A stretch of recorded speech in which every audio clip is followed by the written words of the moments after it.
Je vais t'en Je peux t'en aider là. Ok. Viens de commencer.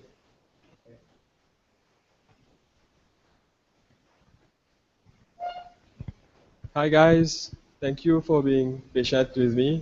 I know that we are starting 1 hour late, and okay, let's start now. So Node.js by itself is not a web server. It is a runtime environment made of two core components. One of them is the V8 engine made by Google to execute JavaScript, and the other one is libuv, used for making asynchronous calls for I/O operations. Those two core components make up Node.js mostly. So this talk will be more about different architectures first, and then we are going to move to the coding part of how to implement those architectures. We will first, however, define our problem statement. It is a bit like a framework of what we want to achieve with this architecture. So let's define an overall problem. Let's say we have a public server, we want dynamic content that changes with time really fast. We have a lot of I/O operations like they may be database operations or reading files, etc. We need to support as many requests per minute and as many concurrent connections. This is an issue that was very popular in the year 2000, known as the 10K problem. But right now we have moved to more than the 200 million connection at a time problem. Next slide. Okay. Then we need to have a low response time based on every request. Also, no downtime if possible, meaning that the server doesn't need to run out of memory, or even if it is down, it needs to be up as soon as possible. It also needs to use as little memory as possible and use the processing power as well as it can. We are limited by up to 8 presenters, 8 people who can join the session. So I'm going to share online. So I'm going to share a YouTube link for people who want to join but can't join. Okay. Just like you told you, And also, we will assume that we are not bottlenecked by the server's upload speed just for this talk. In real life, this is also going to be an issue, the upload speed and the download speed of the server. Let's wait for Logan.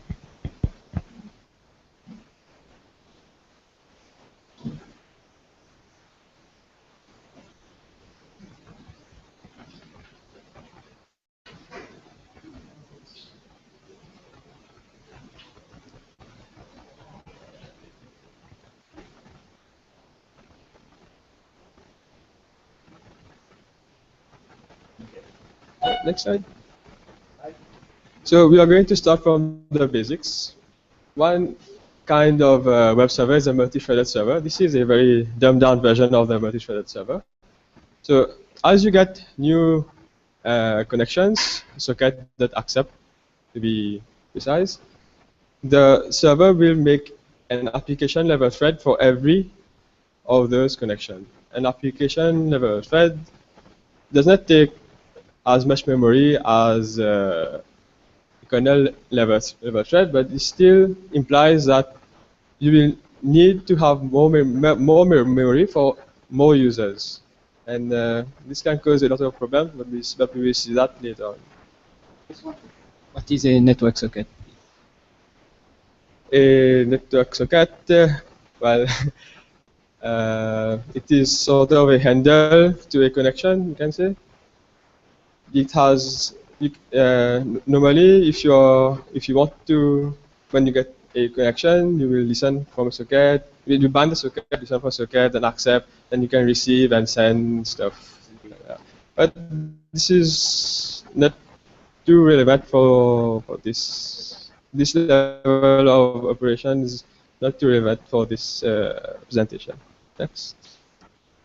And then we have this is an overview of what an event-driven architecture is.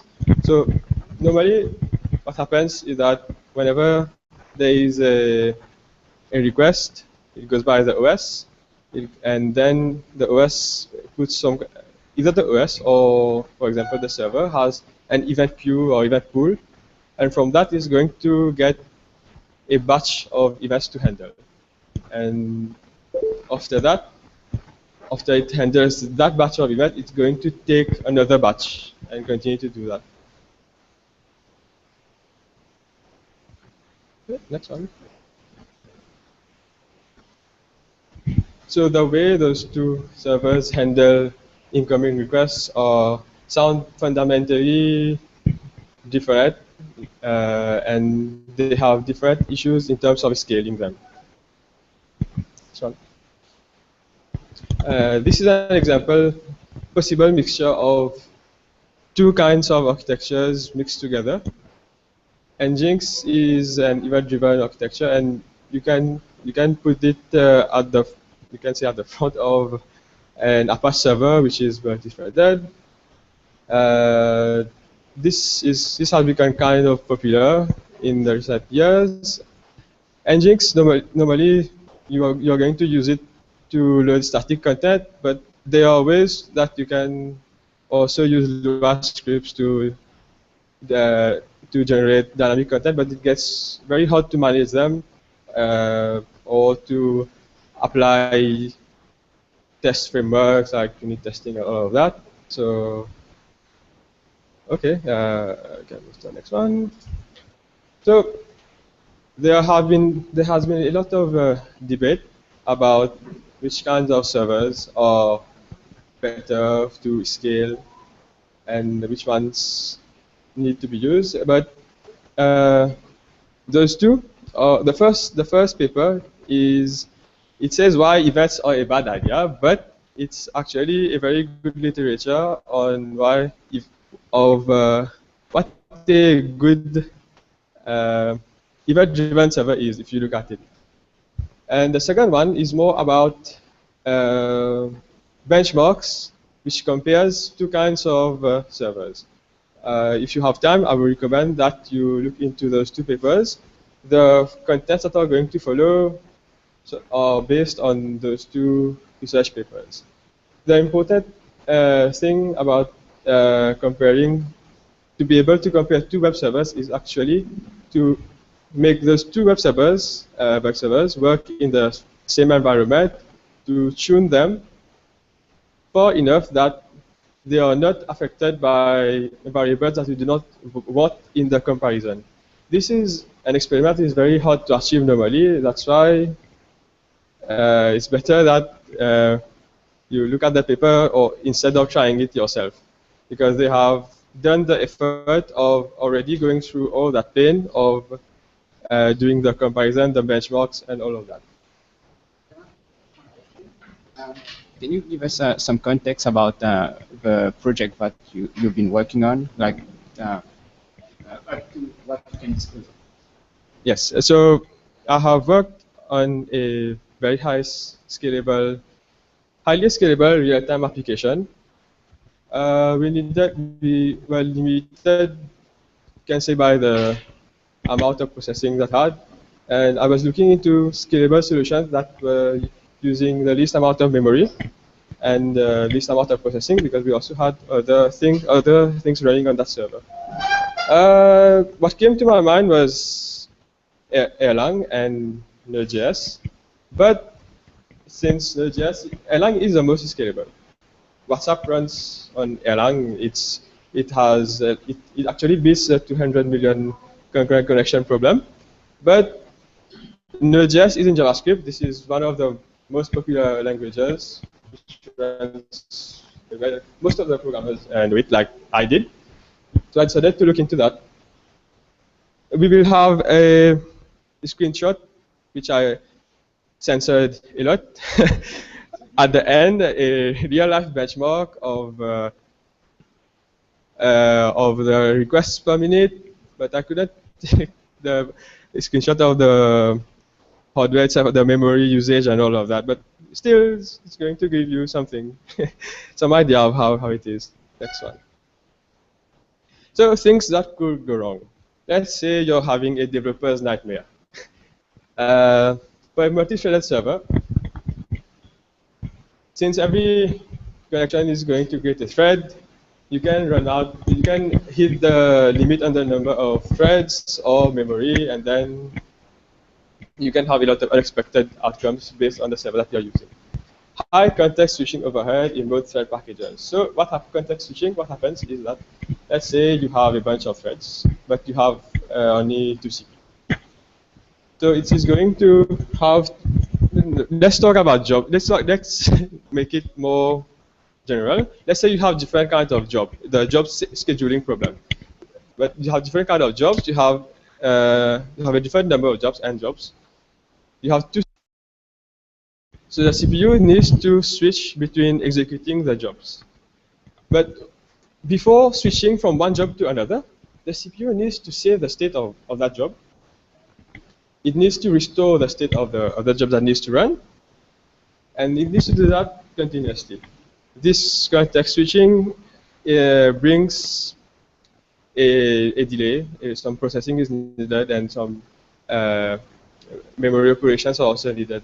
So when you have a lot of threads going on, it becomes slower.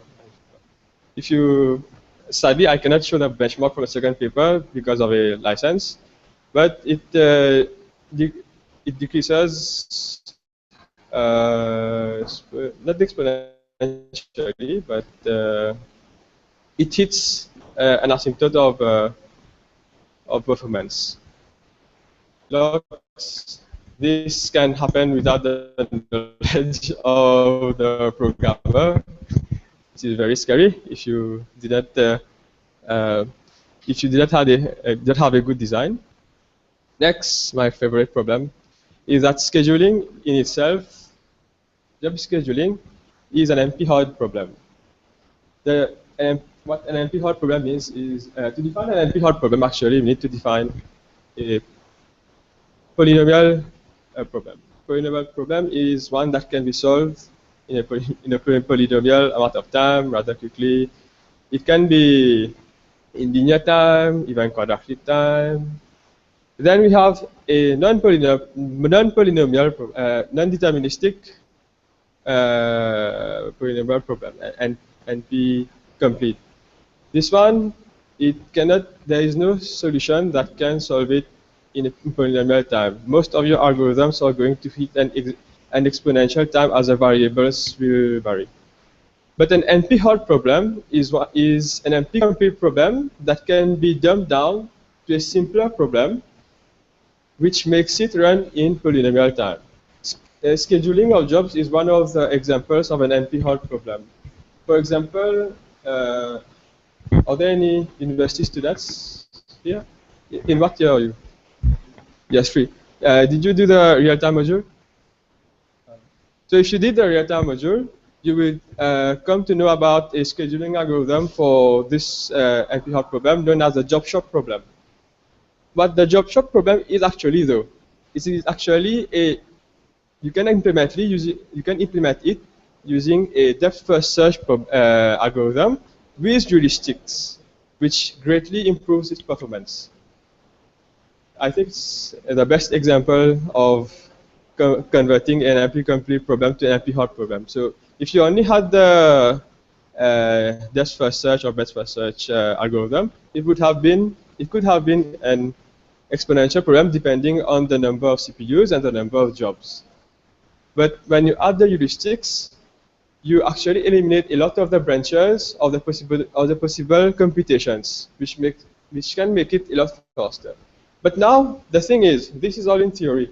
When you're going to have a real-life situation, you cannot correctly estimate how much time a job is going to take, which is one of the things that are used in the job shop problem. So most of the time you will see that operating systems, when they don't know what to do, they will run it in round robin. So there are cases where we are not going to want that for our problems, because you could have one thread which needs more computation than the other thread. But if you're still running it in round robin, then you're not using your resources as you should, because it is like it is going to take more time, because the amount of CPU that is being used by jobs that don't need it could have been used on the harder problem, on the thread that needs the most computation. Just one clarification. Round robin means that for a set amount of time, one job is allowed to run, and then for another set amount of job, a different job is allowed to run. Yes, thank you. But we also have a bunch of problems for event-driven architectures. So I spoke about the event queue or pool. So as requests come, you're going to take the server is going to take a batch of events to handle.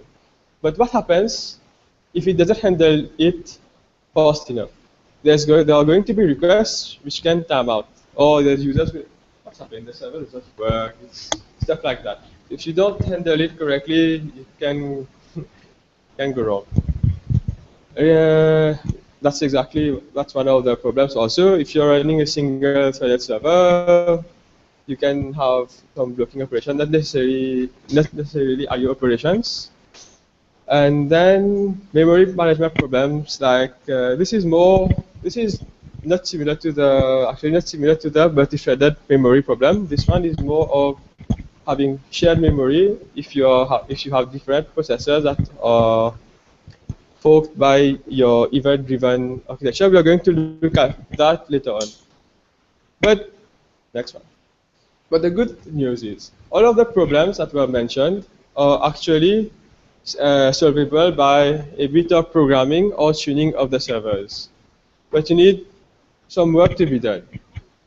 And in theory, if you ignore the context switching of the multi-thread servers, and if you have a perfect algorithm to handle the events from your event queue, in the end, you have the same amount of CPU processing power. If both are implemented ideally, it makes sense that they should actually have the same throughput. Not the same response time, of course, because you are going to handle it in a different way, but it should have the same throughput. This is true. This is not so true in real life. Normally, you would have servers that are already doing better jobs at some kinds of problems, and so instead of wasting your time in making a server which is not supposed to do one kind of job, do that kind of job, force it to do that kind of job, it's better to increase the number of tools that you have, and to choose from those tools the best one to solve your problems. Next one. So if I understood correctly, for each problem that you have to analyze each and every tool after Exactly. You have to take a scientific or problem-solving approach to all your problems. You have to. One of the methods that is very popular is to actually break down the system and make it into smaller problems and to know how to deal with it. But the thing is, you have to analyze the problem and not just go directly into trying to solving it. This is one of the very important lessons that you learn as a problem solver. It's fine. So this is a more detailed architecture of event-driven architecture that we are going to implement in Node. At first, I didn't know that it had a name. It actually is named Symmetrical Multiprocess Event-Driven in a second paper.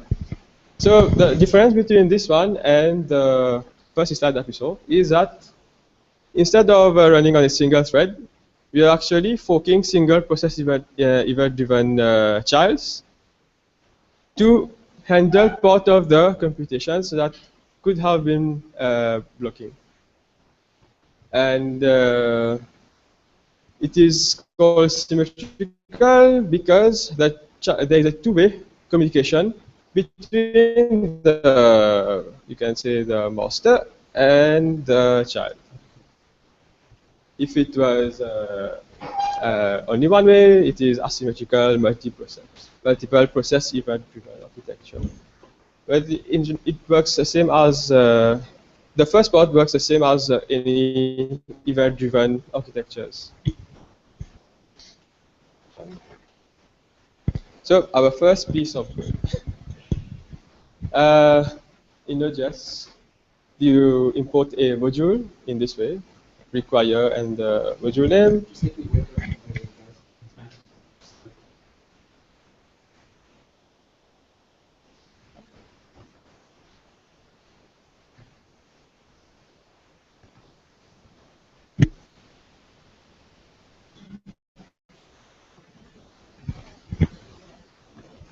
Okay, so in this one, you're just checking if the instance of the, let's say you have, this is your only application. In this one, you're only checking if this is a master or not. Next one. To get a better idea, you need to the next slide. Sorry. This module, you get the number of CPUs. You don't really need to do that, but after doing this, we are actually forking a number of child processors. We don't really need to fork it by the number of CPUs. We can actually fork more than this. But for this example, we are going to assign later on, we are going to assign every CPU, every child process to a CPU. So let me complete the explanation. So every time this runs, it is going to check, am I running on the master? If I'm running on the master, then do that. And if it is a fork worker, it's not going to do anything yet. But whenever there is cluster.fork, the same file is going to be executed. So you have to put that if and else check to run. This part is going to run your code out, the child process code, the else part. Yes. Bunch of questions. So, for example, I could start with 2 CPUs on VMware, for example, and by using that piece of code, and if I decide to dynamically add like 2 more CPUs, like 4 CPUs, it takes care of it. No, you don't add CPUs. Right now, we are just checking the number of CPUs and forking children processors. We are not allocating anything right now. Every children process that is being forked right now is actually running on all CPUs. We are going to fix that problem later on. You can fork a lot of process, more than the number of CPUs, but it's more intuitive to think about it in this way, to explain it. And I think one of the good advantages that you have is that you can take the same piece of code and put it on multiple VMs. If they're on the same network, why multiple VMs? Oh, okay, so this is no, it's you don't confuse cluster with your general knowledge of cluster. This is one of the modules of that comes with Node.js. It is actually it has a bunch of functions, but this is primarily what it is used for. Because by default, Node.js is going to run on a single thread. You don't want that because you're not going to use your processing power at maximum with it. Next one. So now, this is an example of how communication is done between the master and the forked worker or child process. It is done by inter-process communication. You can say, but one of the advantages of Node.js actually is that it is in JavaScript and it is very easy to work with JSON formats. You can stringify stuff, parse stuff. So it's not really a disadvantage to communicate by a string, a message. Okay. So here we have process.onMessage. So the thing to realize is that the fork processors the fork workers cannot talk about among themselves unless if you know their process IDs and do some clever stuff. but it's easier to talk to the master, and also we can get the process IDs actually. We are going to use that later on to know which workers we want to allocate to which CPUs. I think that's it. You also notice that it's the process.on message is an event that is triggered. Node.js is event driven. It is you will encounter a lot of things like this, and also a lot of callbacks. For example, process.on message function message is actually going to be executed as a callback, an asynchronous function. So moving on, we are going to.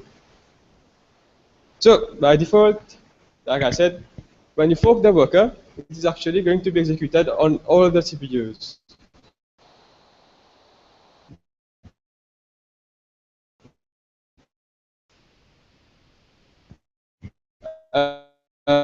Uh, fashion. No, don't do that. Don't schedule anything. I don't know what happens when you do that, but personally, I didn't see any difference actually. It is still run on all the CPUs. Maybe Linux is clever enough to make it work well. Uh, projects. Next one. So, how do we normally assign CPU cores to workers with Linux?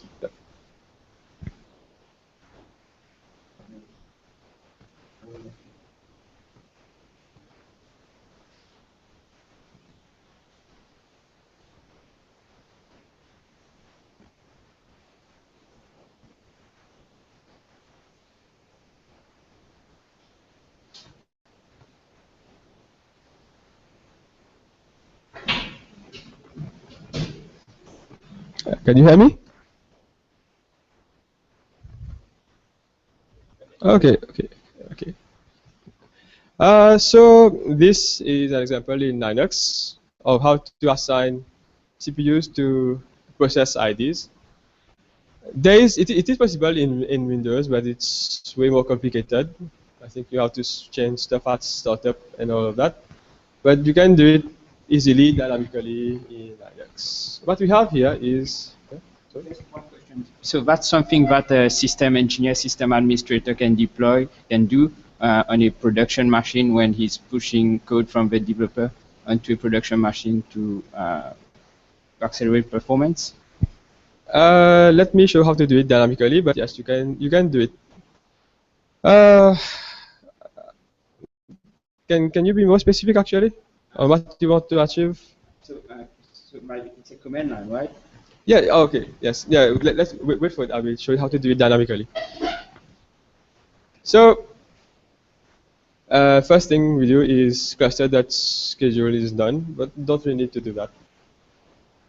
Process that PID that we use. This is just to remember, like key points. You will want to remember the process PIDs. It's normally a good idea to get the PIDs as soon as you fork them and keep track of them in your master. So set is a command line that you use to find. You can use to find which on which CPUs what process is running on. For example, set PC and then the process ID shows that currently the worker thread, not worker thread, the processor that we forked are running on CPU 0 and 1. Everything that you're going to fork by default is going to run on all the CPUs. But if you want to force the process to work on only one CPU or a certain certain CPUs, you can also do that. You will do set PC 0, or you can add more. Actually, you can add more CPUs to that. 1, 2, 3, 4, 5, if you want. That process ID, and it is going to assign a new affinity, as it calls it, for it to work on the specified CPU cores. Now, this is something very useful to have. because you don't really know how your OS is going to schedule your workers. You have a better understanding of your problem than the OS normally. Like if you had a very CPU intensive, like I had for my problem, a real-time information that needs to be updated every 2 minutes. It needed to execute a very computation intensive SQL query and then process it, add it into cache and all that jazz. So what I wanted to do is that I did not want all my CPUs to be like if I had done it without using affinity of CPUs, this job would have run with the same amount of computation as other more mundane jobs like servicing a simple request for, I don't know, login and all of that. So what I did was I created a large part of the CPU process to do only that and update the cache and all those things. The other part were used to actually handle requests. Yes. But if you are going to use it in production, like you said, you would not want your system administrator to run Toscat every time. I don't know if you have to call him at night. Hey, my processors are not running on the correct CPUs. My server has shut down. I restarted it. I need to put the affinity back again to have it well. So exec, it's actually not a dangerous process to use, but it gives you access to bash and you can run commands. If you have saved your process ID when you were forking it, you can have control over it and say, yeah, okay. So for this process ID, I want it to be handled on what CPU cores, and you can do your checks in your nodejs code in your forked workers that, let's say I am process ID 1, I need to do da job. If I am process ID 2, I need to do what job, etc. So you have complete control of not complete control, but you have a lot better control that you will normally have if you just run any kind of server and without any configuration, any tune-up. This is a tuning part that I was talking about in the problems before. You cannot, this is why also you cannot just compare a multi-threaded server to an event-driven server that is just out of the box. You need to tune them accordingly to the problem and then compare how the two fare against each other. This is what is done in one of the papers. And actually, the event-driven one gets a better result for larger values, but again, that is for the problem that they used. It's not really a general, like, event-driven is better than multi-thread servers. Next. So finally, we need an HTTP server to handle requests. Fun stuff about the HTTP server is that you can run it on multiple forked workers, like it is explained here. Okay. Yeah. Not much taken, I guess. So if you want to serve a static web page, like most of the time you're going to do, there's a module, the FS module, from which you can read from file. You can use that to get a stream of content that you need to. You can convert what you read from file to a stream and then send it back as a response. But all of that is very popularly done. Is the resources, or there is a lot of resources available on Google. You can check that out.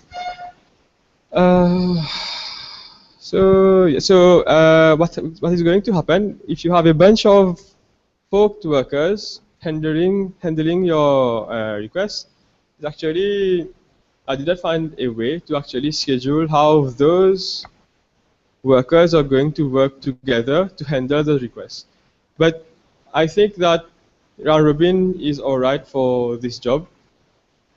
And Linux, the kernel of Linux is not that dumb also. It is going to know if one of those workers needs more CPU time than the other workers. Yeah. Now we are going to move to going to a bit more control into running a process. So there might be cases where you have a process to run and you want to limit the amount of memory or the execution time that it needs to process something. Like you have cron jobs for Apache, I think. Not really cron jobs, but you can have jobs that need to be, but within a set of constraints. Maybe for security reasons or for processing reasons, any one of them. So what you can do actually is you can what we are doing here. The important part is exact node, max or space, size, go to some process. Those are some parameters of the V8 engine actually, and the max O space size is to say, yeah, the memory size is 2 MB. I need it to run for only 1 second, and then you would normally want to pass variables to that process, parameters to that process. You can do that using using the environment. You define it as follows for environment, so the process environment. Then you pass some stuff there. You can pass a JSON file and convert it back to what you need. And once the process has executed, if it has executed successfully, you're going to get a standard out in the process that delegated that work. If there's an error, you're going to get it in your stder. Some procedure just below is how you're going to read the parameters that you just passed to the process that needs to be executed below, and some parameter that we defined above. And that's pretty much it. If you want to go full paranoia mode and you want to actually execute some JavaScript in a process, there's actually a module for that, the virtual machine module. If for some weird reasons you want to process JavaScript yourself, you can use that. an advanced version of eval. Okay, that's all. Next slide. So some very important tools, not only useful actually. Yeah, remember one of the problems that event-driven servers have is that if you have too many events in your event queue or pool, and you're not servicing them fast enough, the processors can, if the user is going to access your server, your page, he will load indefinitely until a timeout. So you can actually detect how many processors are, how many events are in the event loop, and keep track of lag like it says, using TooBusy. So interesting thing that you can do now is to actually make the server small, like the title said. Based on the statistics that you get from TooBusy, you can dynamically allocate more CPU processing to handling requests. And in this way, your server is a bit small, like an AI. Okay. Next one, the most important one. So if you just run your Node application, Node, your app.js, blah, blah, it's just running like one application in your command line. If it closes down, what are you going to do? You would normally want it to behave like a process, like a web server does. If you're shut down, restart, go back to work, and all of that. And forever JS does that actually. It's especially useful for those who are not very familiar with how you can do it with Linux itself, like me. I find it quite complicated. But most system admins probably would not need that. And then you have New Relic. New Relic is used to actually monitor the memory usage, CPU usage, response time of the request, how many requests you're receiving at what time. You actually include it with only one line in the code. You define it, and then you can go on the website, you register and all that. It is going to, once you initialize it, you can monitor from the website what your server is receiving, how it is going. It's a very cool way to monitor your servers. I think those two tools, Forever.js and New Relic, are really nice for systems administrators once the code has been deployed. Because, for example, if for whatever reason the process has crashed, Forever.js allows a system administrator to be notified of it, and the process restarted automatically.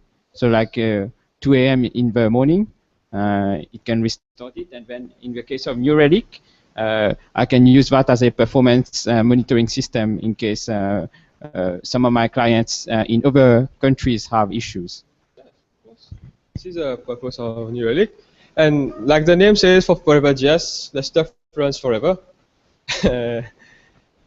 And then, but there are also now tools more recently that bundle the functionality of cluster of Forever.js together.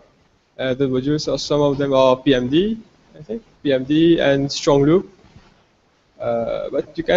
But in the inner workings of PMD and strong loop, they actually use the cluster module itself, SSB module itself. They are worth checking it out. So please do that. But it's important to know how things work inside and not just use whatever you have. And then we have the database APIs. Obviously, there's lots of them. The thing is, even if there is a database that you found that does not have a database API, it is possible for you to implement a way to communicate to them. You have access to how you handle sockets in Node.js, and you can use that to implement a database API. So you can, for example, if your backend is PostgreSQL or MySQL or MariaDB, that's in the video. Yeah, those are popular ones, and there are already database APIs for that. Moving on. Useful commands that you need to run. Socket number limit in Linux. And then V8 has a garbage collection that goes on quite frequently. If it is very hard to notice if you have a very powerful processor or you have a lot of memory, you will not notice the downtime. But I don't know, in older versions, actually every 30 seconds the garbage collector is called. Maybe it was for my application, but then you would notice a small downtime. Actually, I only noticed it once there were there were thousands of requests. I noticed that all the time there were a couple of requests that were failing. I don't know if it was because of the garbage collector. So if you want to manage it yourself, you can use expose GC. Yeah, but then you will need to know where to call it inside your code. It gets a bit complicated and all that. Then when you have max oil space size like we did before, you will normally need to increase that to how much you want in real application. An interesting link over here is a guy who tried to do as many concurrent connections as possible with Node.js. It is worth checking his blog. He goes a bit crazy with it, disable some TCP algorithms also and all that stuff. And you have memory flags in V8. If you plan to use the garbage collection, if you plan to know how it works, when to call it and all that, it's also worth checking all the already here the memory flags are already can already be called directly to the V8 if you want to manage memory better instead of going through Rambo yourself. So just to be clear, for those people who are not aware, please correct me if I'm wrong. So a garbage collector reclaims memory from processes that are done running, so that the processors just can't keep on allocating memory, and eat up memory. Yes. Correct.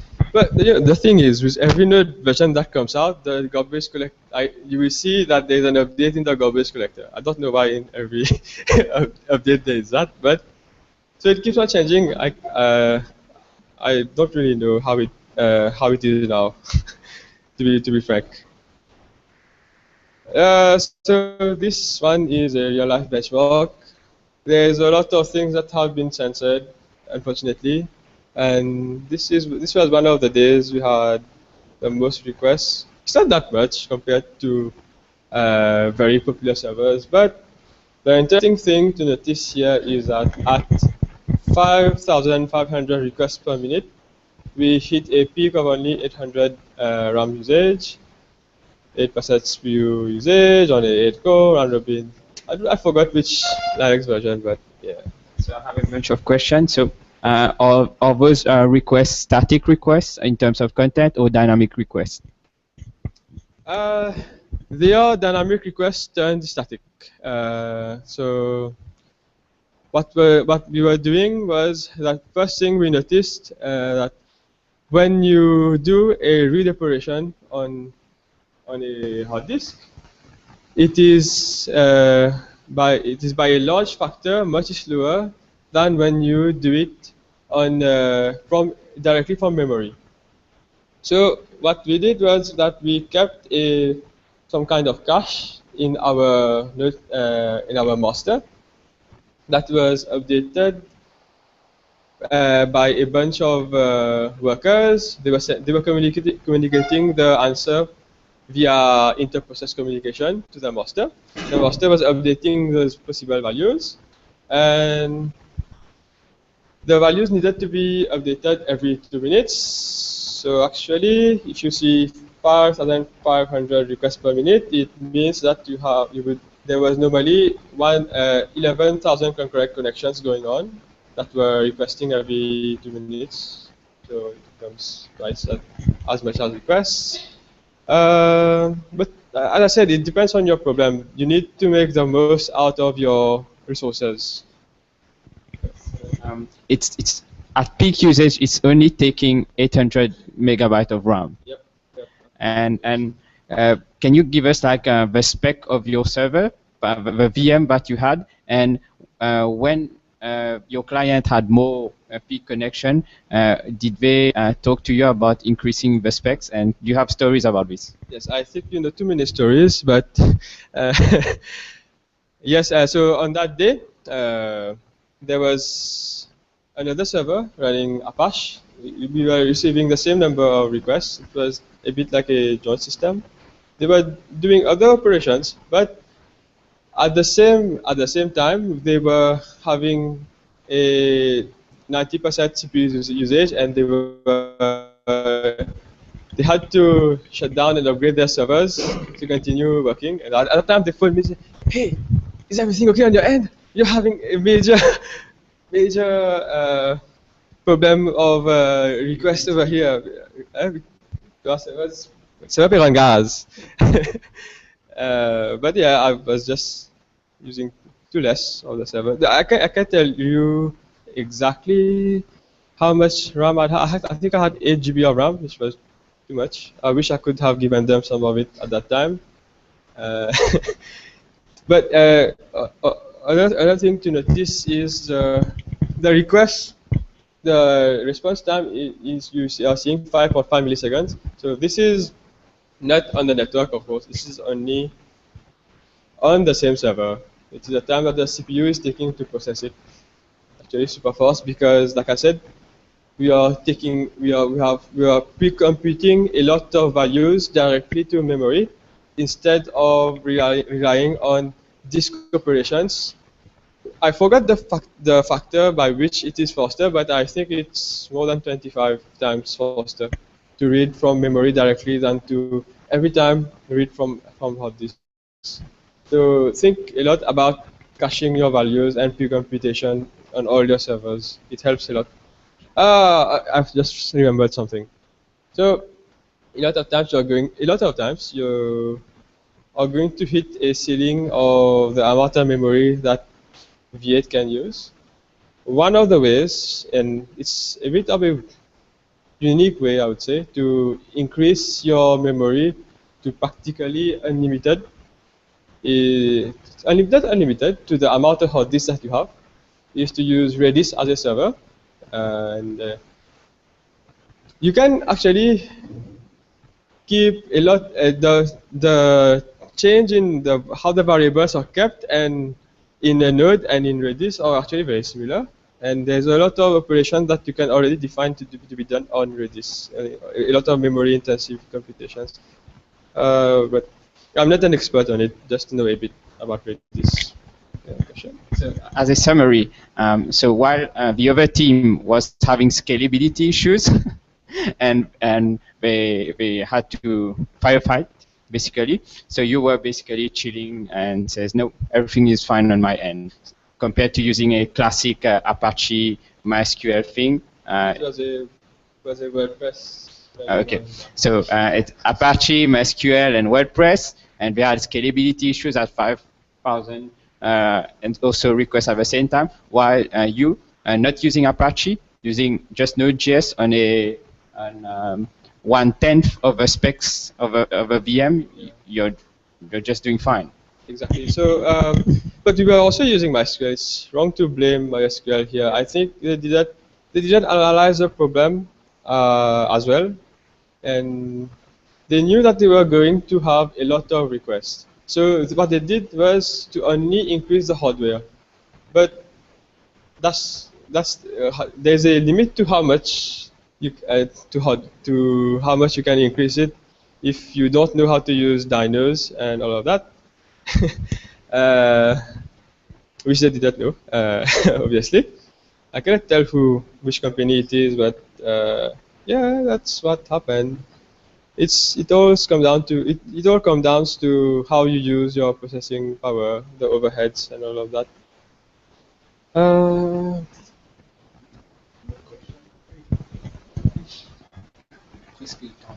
So one more question. So do you know anybody else in Mauritius who is doing that sort of heavy Node.js development apart from you? Yeah, there is actually a guy in the crowd who is doing a lot of Node.js stuff. Adarsh has now. He has two modules that he has contributed to npm, the main repository of Node. You can check it out, rate it 5 stars, of course. If you don't rate it 5 stars, then don't check it out. But yeah, there are a couple of guys actually. Earlier there was Umera, who was who started working on Node.js. There's, I think, Nayer, very popular in Alex user groups, very active. He started to use that, and there are some students here who have final year projects on Node.js. So yeah, and it's not really that new. It's the V8 engine was made public, I think, in 2008. Uh, that's a lot of time in the computer world for something to mature. If you're using Node.js right now, please, there's a major security update that has been launched actually. Please update to that. I think if Logan saw that, he would be pretty excited about the exploit. I think we are pretty much done. So only less than 10% CPU usage at peak time, correct? It's sad that I cannot show more details about more screenshots, but yeah, that's pretty much what was happening. So we'll take questions from remote participant and live participant as well. So if you have any questions, go forward.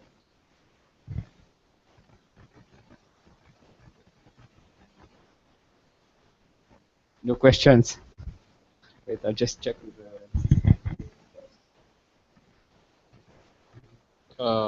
Okay, we've got one question.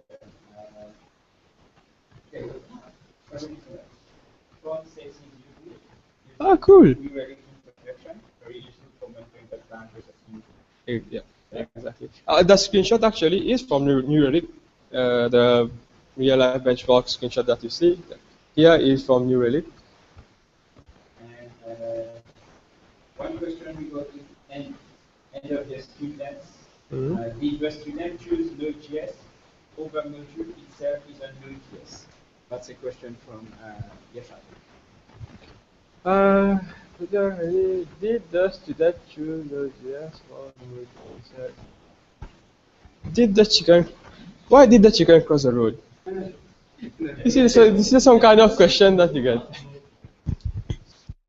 So maybe he joined late. Node.js is a runtime environment which has uh, two core parts. The V8 engine to run the JavaScript, and then you have libuv to do the asynchronous stuff. So Node.js by itself, I didn't quite understand his question actually. Does he mean the web server part? Okay.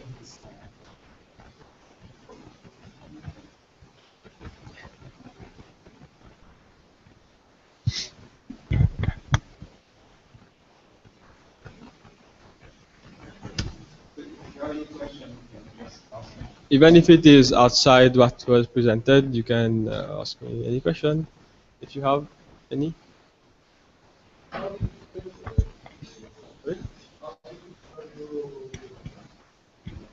I had to so the question was how did we deploy the servers? The servers itself were handled by system administrators. What I did was I used Forever.js to run them. That's all I had to do. And yeah, this reminds me of something interesting also. When you're using the master to fork child processors to handle requests, if for some reason your child process has shut down or has encountered some problems, I don't know what kind of problems people have encountered and shut down, you will actually get an event back, an exit event that you can wait for or listen to, and in case that one of your child processors have shut down, you can actually launch it again. This is very useful when you have child processors which are handling requests actually. In your code, you can control a lot of stuff.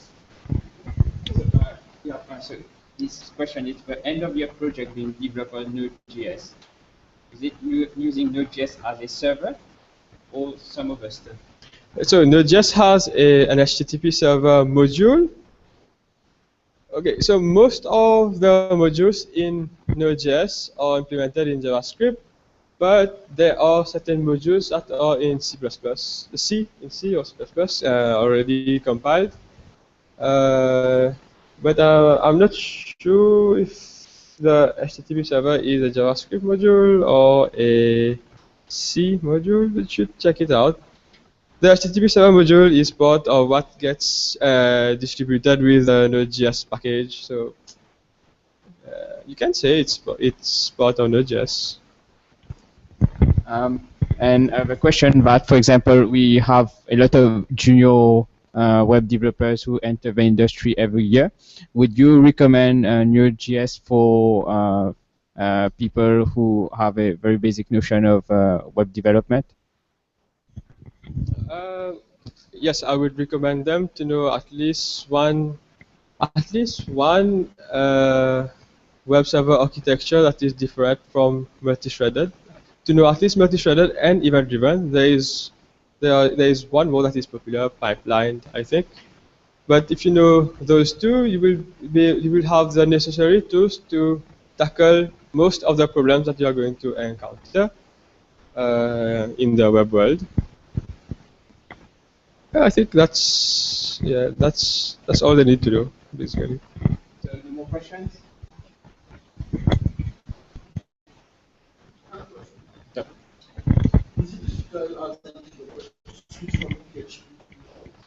The question is it difficult as a developer to switch between PHP and Node.js. So if you're, do you do solely PHP or do you also work on front end? Okay, so if you worked on front end, you would have some notion of how JavaScript works. So there are some. So the transition from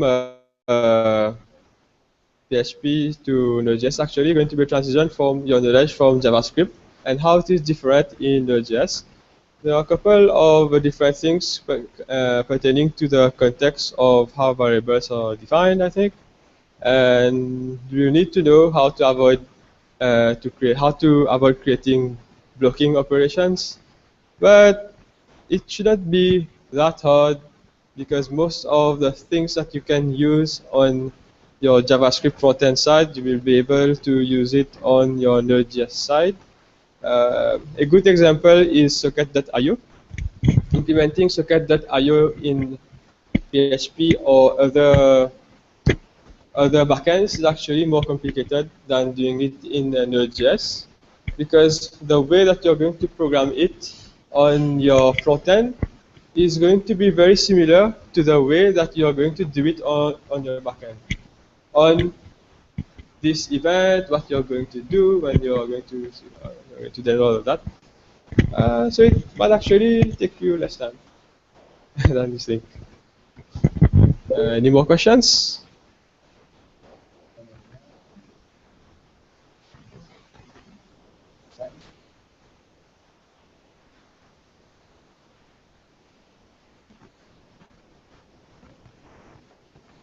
Someone has a comment. He says that says, thanks you for your presentation. He says he's not a backend guy, but he grabs some tips. He's more like a front-end guy. He says he's building a mini project that receives a lot of small requests from multiple sources and directs them to another mini application running on another server. So he says he will probably use WebSocket for that second part and HTTP for the first part. So his question is, what would you recommend to him for server-to-server connection? Node.js, PHP, Erlang, or something else, according to Okay, so the two servers that you have, are they in the same network? Is it local?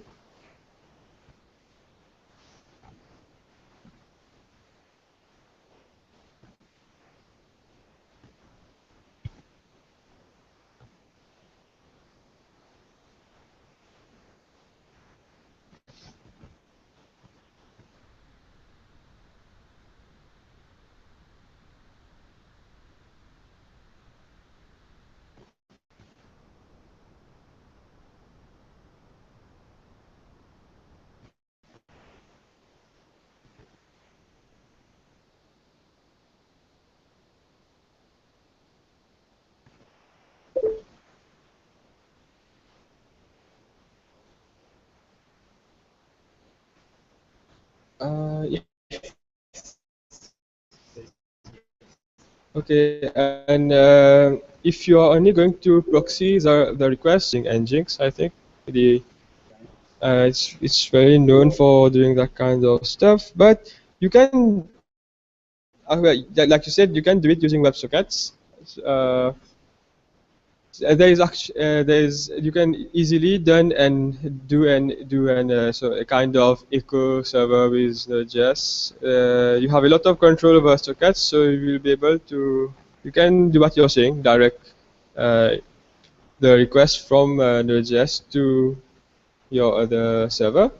And I think it's an okay choice. I'm not sure about Erlang, but PHP does not look too good for doing that because I don't think it's going to save you any memory if you're using PHP to direct all that request to another server. Node.js I think, is an okay solution for this. Uh, okay, that's pretty much it. no more questions?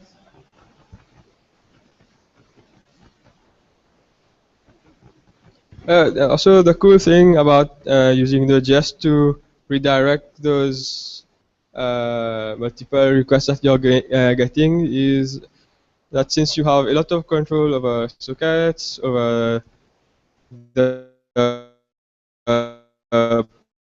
packages that arrive, you can do like you have some control over them.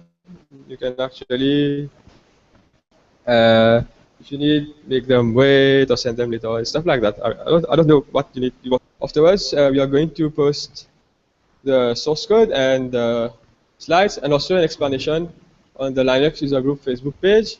Please go and like the page, and if you want to become a member, please do so. We are very friendly people.